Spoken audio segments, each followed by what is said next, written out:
Hello guys, how are you? For today, I prepared this video so I can explain the guide Forces of Nature. This guide is the one for the week. For this, the first thing you have to do is get the materials ready, okay? So I am going to show you the materials that I prepared.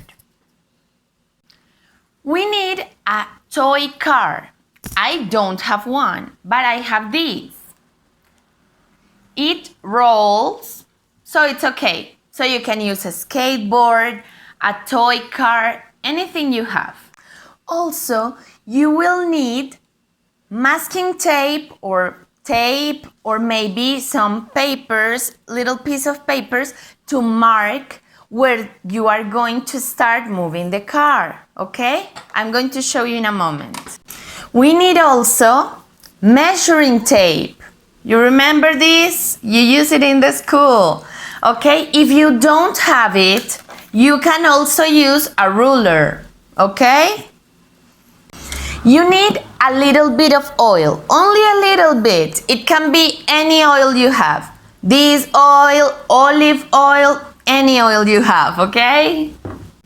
You need a plastic cup or any cup really, so you can pour some oil. Remember, just a little bit. Also, get a flat plate. Look, it's flat, okay? It's not the one that is like this, no, like this one, flat, okay? I'm going to use this one because then we will pour the oil here. I'll show you in a moment. You can use a piece of cotton to make a cotton ball, okay? Just like this. It doesn't have to be very big now. And if you don't have, maybe get a piece of paper and just wrinkle it until you get the shape of a ball, okay? Also, you need other two types of balls, but they cannot be very big, no, small, maybe kind of like this. This is made like of thread. Yeah, this is my cat's. Also this one, something like that. You can use a ping pong, you can use a marble, you can use a piece of paper made into a ball, so doesn't matter, other two. So in total, you will have 3 different types of balls, okay? Finally, you need something you can use as a ramp, okay? Because we need the car or skateboard to slide on it. So you can use maybe a book. I have this book, so I can use this, or a piece of wood, or anything you have, a notebook. Then you are going to find something to put under it so that it can be just like this, like inclined, okay? You need 2 different heights. So you need maybe in one moment it can be like this and then like this, because we are going to compare. We are going to see the differences, okay? I'm going to show you. Okay, now let's go check the first activity. In the first activity, we have to use the toy car and the ramp. Okay, so here I have my materials ready, okay? I have a little pillow that is helping, I have the ramp, and I have my toy skateboard, or toy car in your case, if you have it.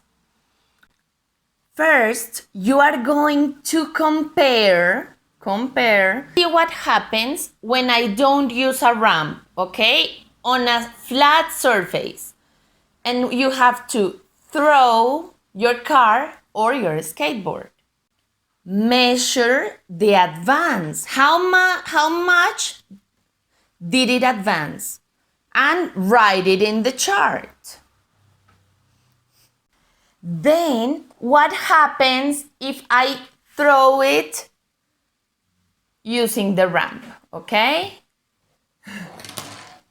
And compare the measure. You will measure it as well. From here to the place it moved, okay?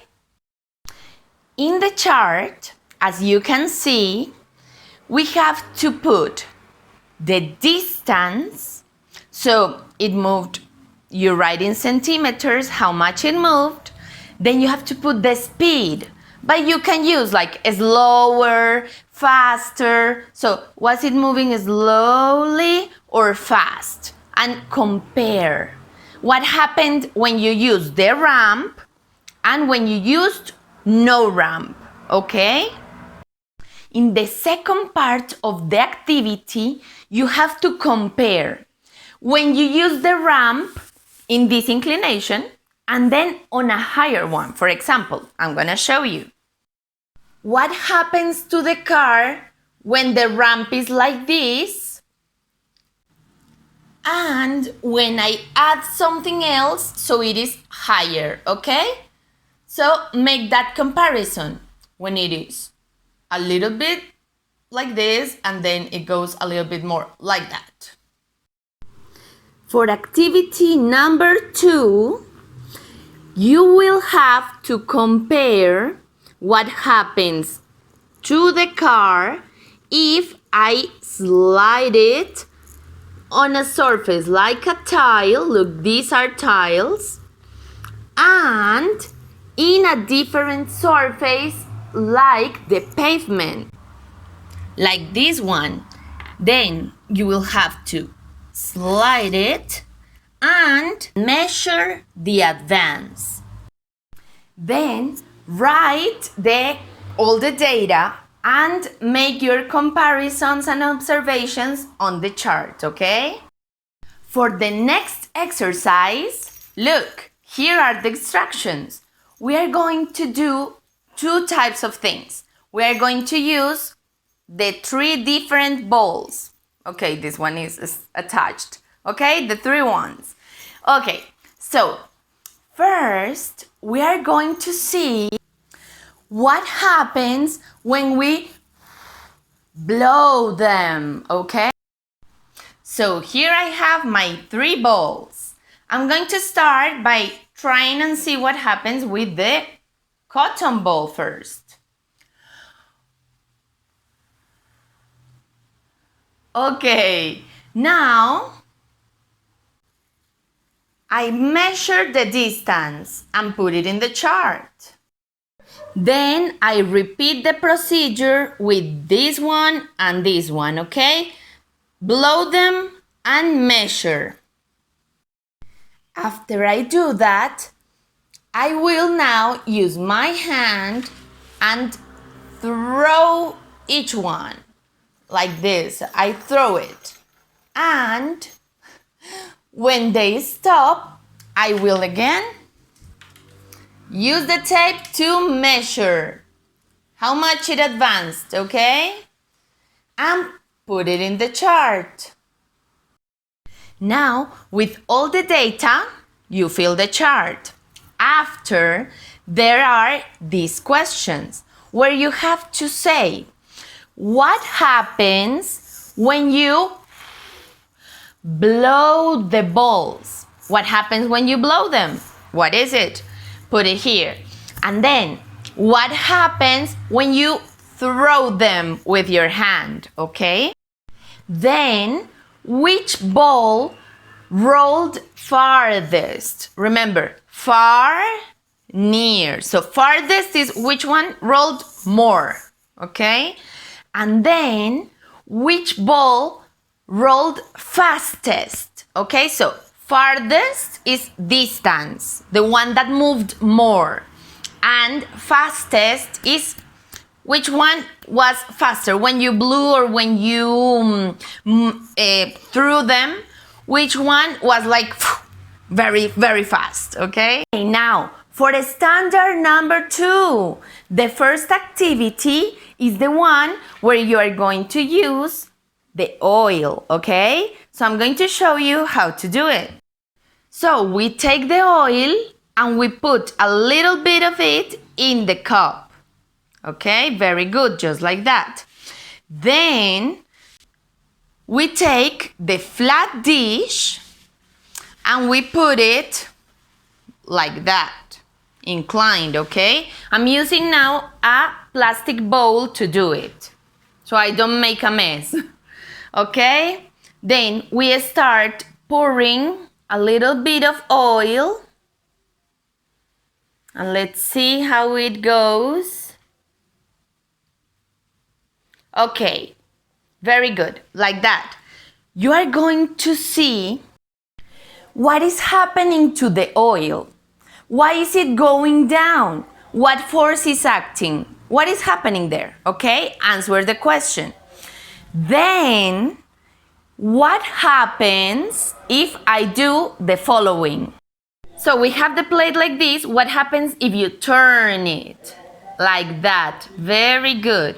What happens to the oil? What is it doing now? And why? Why is it doing it? Okay, the last point we have to solve is about